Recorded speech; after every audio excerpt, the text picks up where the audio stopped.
Hello friends, कैसे हो आप सब। मैं आपके लिए लेकर आई हूँ एक फैमिली ड्रामा, एक इमोशन, एक बेटे का प्यार अपनी माँ के लिए। आइए बिल्कुल भी देरी ना करते हुए शुरू करते हैं। सीन की शुरुआत होती है, एक हस्बैंड अपनी वाइफ के लिए उसके बर्थडे पर प्रेजेंट लेके आता है, जो कि एक ही बहुत ही एक्सपेंसिव हार होता है, अपनी वाइफ को गिफ्ट करता है। और उनका एक प्यारा सा बच्चा भी होता है जो यह सब देख रहा होता है।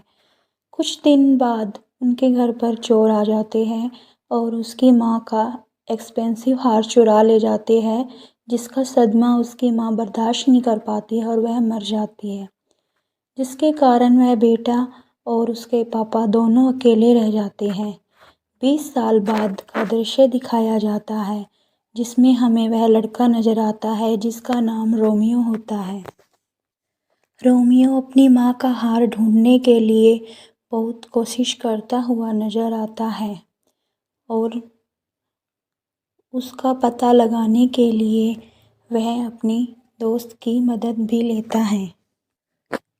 उसका दोस्त उसे बताता है कि वह हार नीलामी के लिए आया हुआ है। फिर हमें एक बूढ़ा व्यक्ति दिखाई देता है। वहाँ का सिक्योरिटी गार्ड उसे रोकने की कोशिश करता है, तब वह बूढ़ा व्यक्ति उससे लड़ाई करता है। थोड़ी देर बाद जब वह हमें दिखता है तो वह अपना मेकअप रिमूव कर रहा होता है। मेकअप रिमूव करने के बाद हमें पता चलता है कि वह हमारा हीरो रोमियो होता है। रोमियो बाकी गार्डों को मारकर सीईओ के कमरे में घुस जाता है और वहाँ पर इंफॉर्मेशन कलेक्ट करने में लग जाता है। वहाँ पर एक डॉग की पिक भी होती है। थोड़ी देर बाद उसका दोस्त उसे बताता है कि कमरे में कोई आ रहा है। रोमियो कमरे के दरवाजे के पीछे छुप जाता है। वहाँ पर एक लेडी की एंट्री होती है जो कि एक सीईओ होती है। सीईओ के हाथ में कुत्ता होता है। कुत्ता नीचे ज़मीन पर उतर जाता है और सीईओ कुर्सी पर बैठ जाती है। कुत्ता रोमियो को देख लेता है और भौंकना शुरू कर देता है। सीईओ उसे चुप कराने की कोशिश करती है, लेकिन वह चुप नहीं होता है। तभी सीईओ को शक हो जाता है कि कमरे में कोई है। सीईओ रोमियो को चेतावनी देती है कि तुम बाहर आ जाओ, जो कोई भी हो। वह उसे सामने खड़ा कर देख रही होती है और साथ ही साथ अपने कंप्यूटर में भी देखती है कि कैसे वे रोमियो उन सब के गार्ड को मारकर उसके कमरे में घुसा था। वह उससे पूछती है कि कौन हो तुम। रोमियो अपने बारे में कुछ नहीं बताता तो सीईओ को गुस्सा आ जाता और वह गन निकालती है। जैसे ही वह शूट करने वाली होती है तो वह देखती है कि उसके अंदर बुलेट ही नहीं होती है। रोमियो बहुत तेज होता है, वह पहले ही उसकी बुलेट निकाल देता है और वह उसके डॉगी को देख लेता है जिसके गले में एक लॉकेट होता है। वह समझ जाता है कि इस लॉकेट के अंदर कुछ है। वह डॉगी को उठाकर भागता है। बाहर आने पर रोमियो उसे खोलकर देखता है तो उसके अंदर एक मेमोरी कार्ड होता है। तभी सीन शिफ्ट होता है एक लड़की पर जिसका नाम जेनी होता है। एक डिलीवरी गर्ल होती है वो।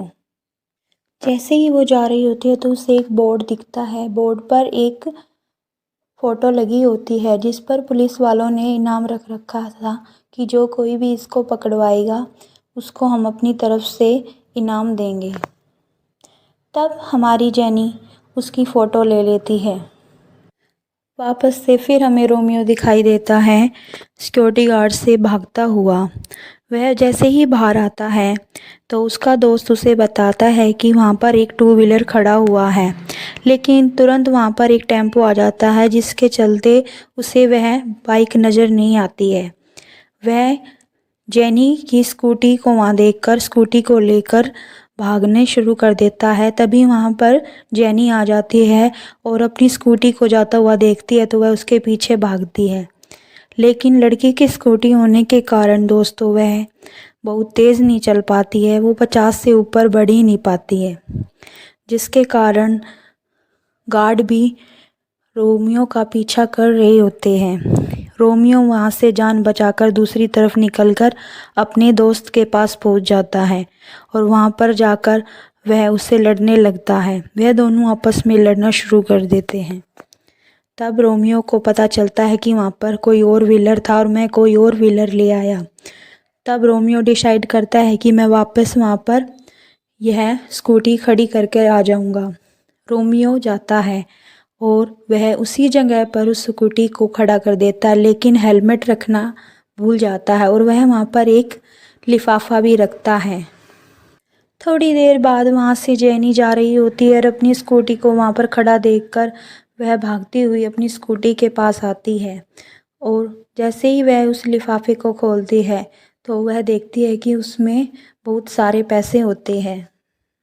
फिर हमें रोमियो नज़र आता है अपने दोस्त के साथ उसके घर पर उस पेन ड्राइव को ओपन करते हुए। उस पेन ड्राइव में बहुत सारी इंफॉर्मेशन होती है जिसमें अलग अलग तरह के चोरी के सामान के बारे में लिखा होता है। फिर हमें पता चलता है कि रोमियो एक बिजनेसमैन है और दूसरी तरफ जेनी के बारे में बताया जाता है कि उसकी एक बहन होती है जो कि एक अनाथालय में रहती है और जेनी उसी को लेकर बहुत ज़्यादा परेशान रहती है। फिर हमें रोमियो का ऑफिस नज़र आता है। रोमियो अपनी सीक्रेट रूम से निकलकर भेस बदलकर बाहर निकलता है दूसरी तरफ से। वहीं हमें एक होटल नज़र आता है जिसके अंदर जेनी भी होती है। जेनी की हमें एक बहुत ही खूबसूरत सी हॉबी पता चलती है कि वह अपनी आँखों से बारीक चीज़ को भी ढूंढ लेती है और ऐसा करने पर